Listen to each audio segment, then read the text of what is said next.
Okay, hello, today I'm just doing a status update video, and the very first thing that you probably recognize, and I'm sorry for my very fast, rapid speaking, is what's on my mind. I'm really sorry that, I haven't been doing too many high voltage videos, so I'm sorry for the people that, like high voltage and, come to my channel sometimes maybe to watch high voltage.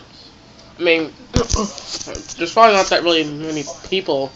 Judging that I only have about 532 channel views, but that come to watch high voltage specifically. But yeah, I'm sorry for the people that have been waiting. It's literally really been about, let's see, the last video I did on high voltage or any electricity video was probably when I did the homemade flyback video with my homemade flyback transformer right here. Yeah, still have it. It's like a monument in my room. So that was probably the last high voltage video I did, and that was before Christmas. So it's already February right now. It's like February 2nd today. It has been a good month and change since I've done any type of voltage video. Really. I mean, unless you cost the Awesome Explosion Thermite, because I use the mod transformer to ignite it. I mean specifically for like high voltage, not like for fire. So yeah, I'm gonna get back to them. The reason why I haven't is simply because I just didn't have supplies. I pretty much just blew every driver I came up with, because what happened is I used this homemade flyback, and the kickback voltage is so high that it pretty much blew every MOSFET that I had. But the arcs were incredible. I'm really sorry that you didn't get to see them. The highest arc I think I got, strike range, and this is strike range, was about at the 200 kilovolt range, which is about 200 millimeters. So, yeah, 20 millimeters. 20 millimeters. So, yeah, that was really big. And I tried to record it, but the camera, the interference thing. So, anyway, yeah. So, I'm going to be getting back to my high voltage videos.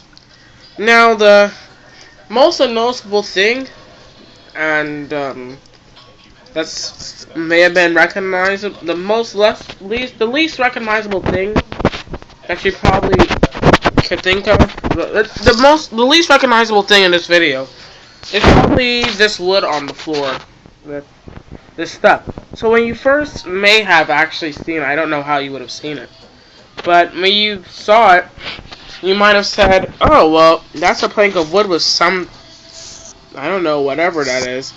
And it kind of looks like a switch is over there. And then when you saw that, you're like, oh, for those of you that are familiar with high voltage, and may not be, but just know what those are, you would say, oh, wait a minute, those are high voltage capacitors.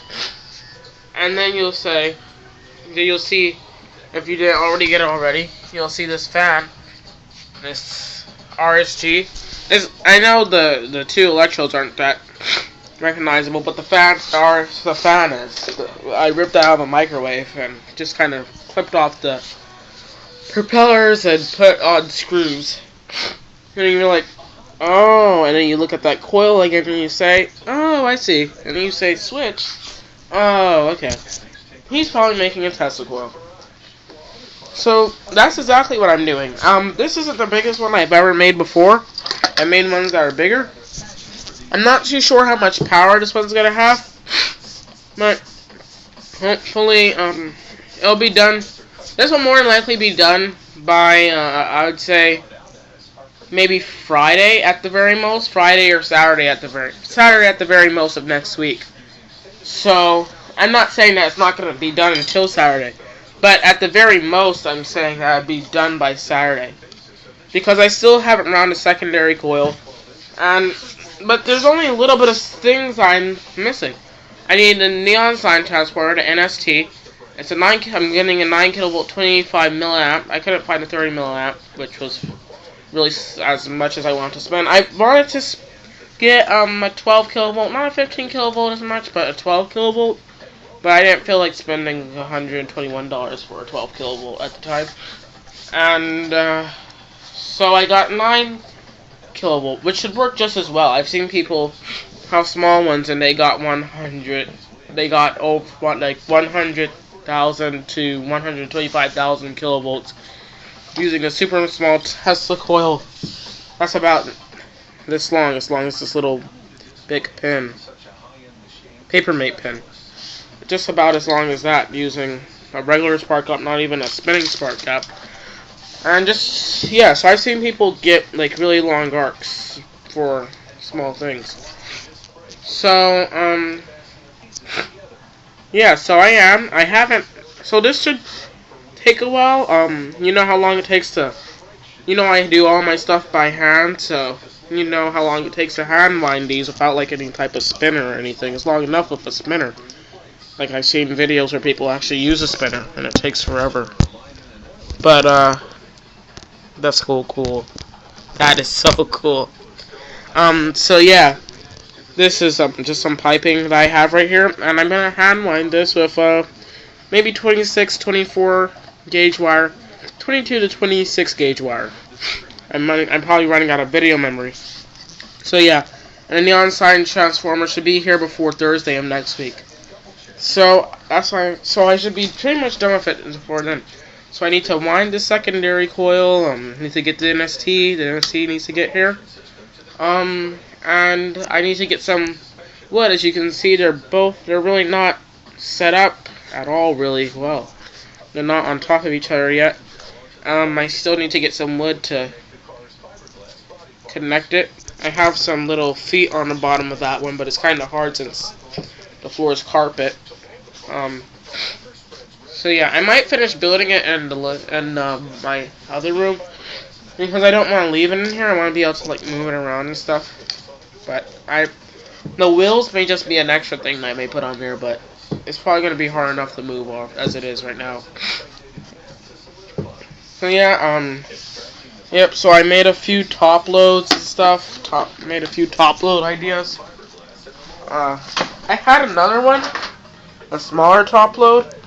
I mean, the bigger the top loads I've seen, and I've even seen on videos, that when you have bigger top loads,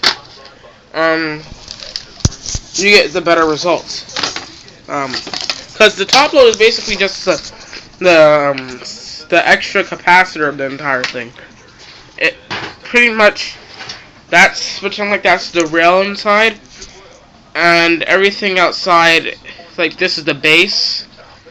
This part, the top load is the base, and everything else is no, that's the ground, and everything else is like the positive conductor or whatever. Can't think of the name right now, but think of it being like a lightning cloud, like a Tesla coil, and everything else is there. So it kind of just helps the arcs a bit because it's like this is the rim, like everything around it is the rims, the thing that it's trying to arc to, and that's the rail in the middle. So it's trying to get to it even more. So the bigger the top load, the longer arcs are more than likely going to be. So yeah, I might use this. This one kind of somewhat this one will probably more than likely somewhat allow me to decide where the arcs are going to go. Like I can make it go like that, and it'll slant up and shoot the arcs up. And if I'm like aiming for stuff, I can like make it go down. So, see, and with this one. This is another idea that I have. I was going to use a big ornament. I have it around here somewhere. I pretty much just welded this together. Don't ask how I did that. If you want to, I don't care, but I'm still going to answer, but I don't feel like answering. But if you want to, I don't care, I'll answer. But, yeah, I pretty much just weld this together. Weld this one together. It might break because this is aluminum pans. But, yeah, so we're getting close to finishing our testicle. My testicle, so I'm getting close to finishing it. Oh, there's the ornament. So yeah, I'm thinking about just wrapping aluminum around this. Yeah, so So yeah, there we go. It's pretty much just about everything. And I'll make a new video once it's done. Bye.